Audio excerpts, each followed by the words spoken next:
BFM Business, BFM Patrimoine, la polémique. Nicolas Dose, bonjour. Bonjour. Comment flécher l'épargne des Français vers le financement de l'économie? Question aujourd'hui quasi éternelle. Eric Seccode publie une note avec l'idée d'y répondre. Qu'est-ce qu'on nous dit? Alors, avant de donner les éléments de proposition qui sont assez osés, je vous donne les éléments de contexte. Si on arrêtait de tout payer par la dette, si on arrêtait de tout payer par l'impôt, si les épargnants cessaient de se gaver de dettes d'État dans des fonds euros qui rapportent très peu, si on trouvait finalement une forme d'alternative aux fonds de pension, il y a une équation qui n'est pas compliquée. On a le premier déficit de la zone euro, on a une dette qui est quand même pas très très loin de la zone rouge.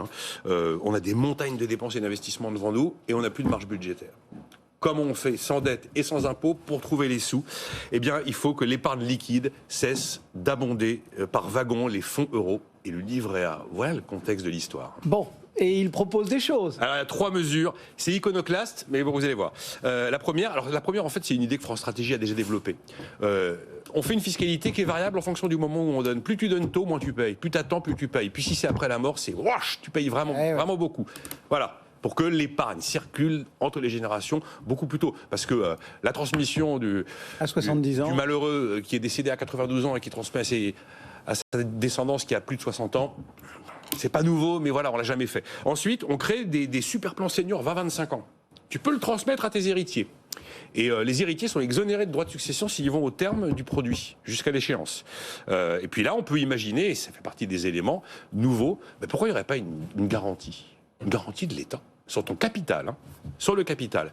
Peut-être même avec un rendement minimum garanti. Tiens, effectivement, c'est un produit nouveau, j'y vais, je le connais pas, mais j'ai la garantie de l'État. Et puis le troisième élément, ça rappelle un peu celui-là, mais c'est un peu l'élément le plus neuf. On crée un nouveau fonds d'investissement. Bon, là, je me demande qui le crée, public, privé, la gouvernance, ok. Mais là, c'est pareil. J'ai la garantie de l'État sur le capital. Donc, le capital que j'apporte est garanti. Et j'ai la possibilité de m'en aller quand je veux. Par contre, si je m'en vais avant le terme, eh bien à ce moment-là, j'ai pas les plus-values. Ça veut dire que donc le capital est garanti, mais pas le rendement. Voilà, absolument. Mais il faut une garantie de l'État sur la prise de risque. C'est le risque n'est plus porté par celui qui épargne, mais par la puissance publique. En fait, c'est quoi l'idée? C'est de se dire, il est où là? Il est où l'argent? Il est dans les mains des vieux. Est-ce qu'un vieux, ça aime le risque? Un vieux, ça aime pas le risque. Il veut pas prendre de risque. Donc il faut trouver... Alors jamais j'aurais imaginé... Moi, je suis pas super fan de l'État partout. Jamais j'aurais imaginé être séduit par une idée aussi iconoclaste. Mais enfin, on a essayé tellement de choses pour flécher cette fameuse épargne. Regardez, là, encore le livret A, il a pris 2,5 milliards en mai. Il a pris 33 milliards entre janvier et mai. On a essayé tellement de choses qui n'ont pas fonctionné.